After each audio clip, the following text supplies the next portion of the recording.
ಅಕ್ರಮಗಳು ನಡೆದ್ರೆ ಅದನ್ನು ಯಾರೇ ಆಗಿರ್ಬೋದು, ಯಾವ ರಾಜಕಾರಣಿನೇ ಆಗಿರ್ಬೋದು, ಆ ಅಕ್ರಮವನ್ನು ಬಯಲಿಗೆ ಇಳಿಯುವಂಥದ್ದು ಕೂಡ ತಮ್ಮ ಕರ್ತವ್ಯ.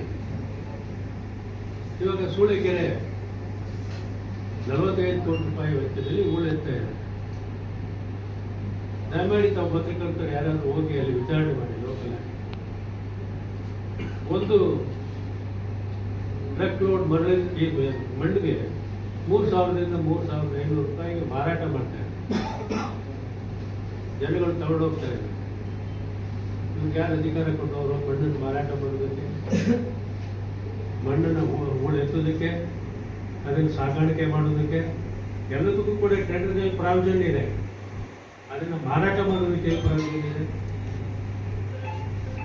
ದಯಮಾಡಿ ತಾವ್ಯಾರಾದ್ರೂ ಹೋಗಿ ಅಲ್ಲಿ ಲೋಕಲ್ ಆಗಿ 2-3 ಹಳ್ಳಿಗಳಿದೆ.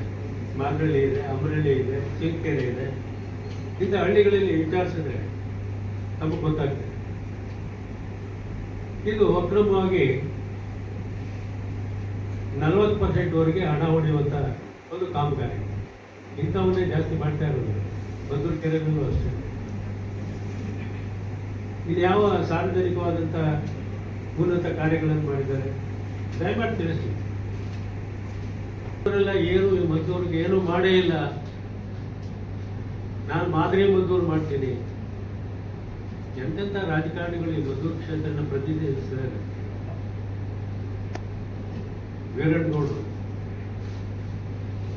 ಎಸ್.ಎಂ. ಕೃಷ್ಣ ಅವರು, ಮಂಜೇಗೌಡರು, ಸಭ್ಯ ರಾಜಕಾರಣಿಗಳಾದಂಥ ದಸಗಳ್ಳಿ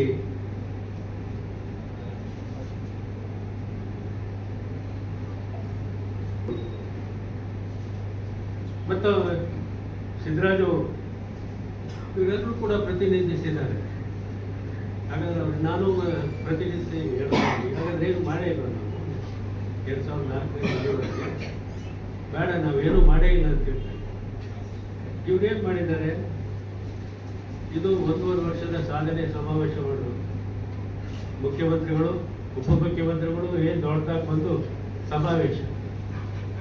ಇದರಲ್ಲಿ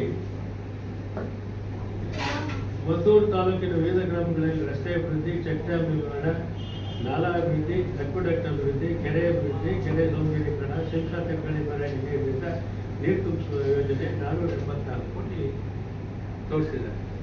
ಇದನ್ನೆಲ್ಲ ಮಂಜೂರು ಮಾಡಿಸ್ತವ್ರು ಯಾರು? ತಾವೇ ತನಿಖೆ ಮಾಡಿ. ಯಾವಾಗ ಸ್ಯಾಂಕ್ಷನ್ ಆಗಿದೆ, ಸ್ಯಾಂಕ್ಷನ್ ಮಾಡಿಸಿದವ್ರು ಯಾರು, ಅದು ಯಾವ ಹಂತದಲ್ಲಿ ಇತ್ತು ಈ ಚುನಾವಣೆ ಮುಗಿದಾಗ. ಇದೆಲ್ಲ ತಮ್ಮಣ್ಣನ ಸಾಧನೆ. ಇದನ್ನು ನನ್ನ ಸಾಧನೆ ಅಂತ ಹಾಕೊಂಡು ಉದ್ಘಾಟನೆಗೆ ಹಾಕೊಂಡು ಇದು ಮಾಡಿದ್ರೆ ಯಾವ ಸಾಧನೆ ಮಾಡಿದ್ರೆ? 1,374 ಕೋಟಿ ಸಾಧನೆ ತೋರಿಸಿದ್ದಾರೆ. ಪೌರ ಕಾರ್ಮಿಕರಿಗೆ ವಸತಿಗಳು 5,000 ಕೋಟಿ ರೂಪಾಯಿ ನಾನೇ ಬುದ್ಧಿ ಪೂಜೆ ಮಾಡಿ ಅದನ್ನು ಎಸ್ಟಿಮೇಟ್ ಚೇಂಜ್ ಮಾಡಿಸಿ, ಯಾಕಂದರೆ ಅಲ್ಲಿ ಡೀಪ್ ಫೌಂಡೇಶನ್ ಬೇಕು ಅಂತೇಳಿ ಕಟ್ಟಡನೂ ಮುಗಿಯುವ ಹಂತದಲ್ಲಿದೆ. ಅದನ್ನು ನನ್ನ ಸಾಧನೆ ಅಂತ ಹಾಕೊಂಡಿದ್ದಾರೆ. ಎಷ್ಟು ಕೋಟಿ ಸರ್? ಯಾವುದು ಪೌರ ಇದು ಚೆಕ್ ಡ್ಯಾಮ್ಗಳು, ಇದು ಮತ್ತೆ 19 ಕೆರೆಗಳಲ್ಲಿ ನೀರು ತುಂಬಿಸೋದು, ಅದೆಲ್ಲ ಯೋಜನೆ ಒಟ್ಟು 474 ಕೋಟಿ ಹಾಕಿದ್ದಾರೆ. 474.33 ಕೋಟಿ. ಕಾರ್ಮಿಕರ ವಸತಿಗಳು 5.25 ಕೋಟಿ. ಆಮೇಲೆ ಇಂಧನ ಇಲಾಖೆಯಲ್ಲಿ 220 KV ಸಬ್ಸ್ಟೇಷನ್ಗೆ ಜಾಗ ಸ್ಯಾಂಕ್ಷನ್ ಮಾಡಿಸಿದವು ನಾನು. 187 ಕೋಟಿ ಸ್ಯಾಂಕ್ಷನ್ ಮಾಡಿಸಿದ್ದವು ನಾನು. ಸಬ್ಸ್ಕ್ರೈಬ್ ಬಟನ್ ಮೇಲೆ ಕ್ಲಿಕ್ ಮಾಡಿ ಹಾಗೂ ನಮ್ಮ ಹೊಸ ವಿಡಿಯೋಸ್ ಅಪ್ಲೋಡ್ಗೋಸ್ಕರ ಪಕ್ಕದಲ್ಲಿ ಕಾಣುವ ಬೆಲ್ ಬಟನ್ ನಮ್ಮೆಲ್ಲ ವಿಡಿಯೋಗಳನ್ನ ಲೈಕ್ ಮಾಡಿ, ಶೇರ್ ಮಾಡಿ ಹಾಗೂ ಕಮೆಂಟ್ ಮಾಡಿ.